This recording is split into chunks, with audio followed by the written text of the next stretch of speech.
this digital age, maraming kabataan ang kinakain ng negative effects ng social media. Kaya ang sagot ni Senator Ping Lacson, i-regulate na ang mga online platform. Narito ang agenda report ni Dexter Ganibe ng Abante Radyo. Pinagalitan ko siya, huwag kang magbura.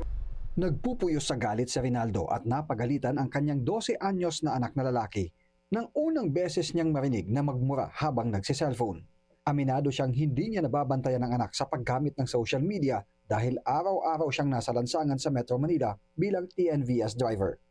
Yung paggamit ng mga social media ganyan kasi marami siyang natututunan na kawalang hiyan na salita. Unang-una, yung pagkanonood siya sa mga vlogger na nagmumura. Para pagmumura yung kanya, kahit sa minumura ka na niya. Kailangan medyo pigilin.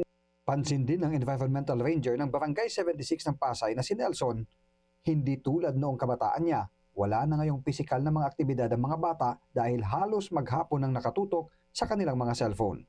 Di na sila makagawa ng mga makaagaham na magawa doon ng yung normal na paglalaro o kaya mag-aral o magbasa. Doon na po umaasa sa gadget po.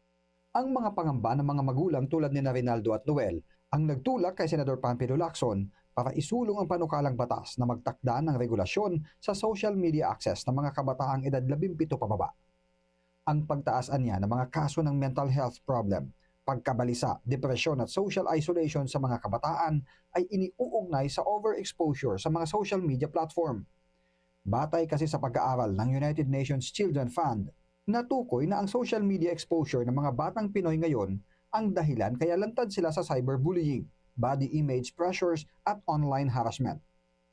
Ginagawa na niya ngayon sa Australia ang regulasyon sa paggamit ng mga menor de edad sa iba't ibang social media platform at maaring gawing ehemplo ng Pilipinas. Sa kanyang panukala, pagbabawalan ng mga menor de edad sa paggamit ng social media services.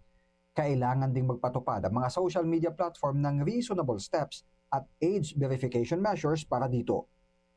Saad pa sa Senate Bill ni Lacson na ang Department of Information and Communications Technology o DICT ang magiging implementing agency na magmomonitor ng pagsunod ng mga social media platform at gagawa ng mekanismo para ma-report ang paglabag at mag-iimbestiga ng mga reklamo tungkol sa paglabag ng batas. 1 milyong piso hanggang 20 milyon pesos ang multa sa mga hindi susunod na social media platform at service provider. Para sa isang magulang na halos ubos na ang oras sa trabaho gaya ni Mang Rinaldo, welcome ang nasabing panukalang batas. Para sa agenda, Dexter Ganibe, Abante Radyo.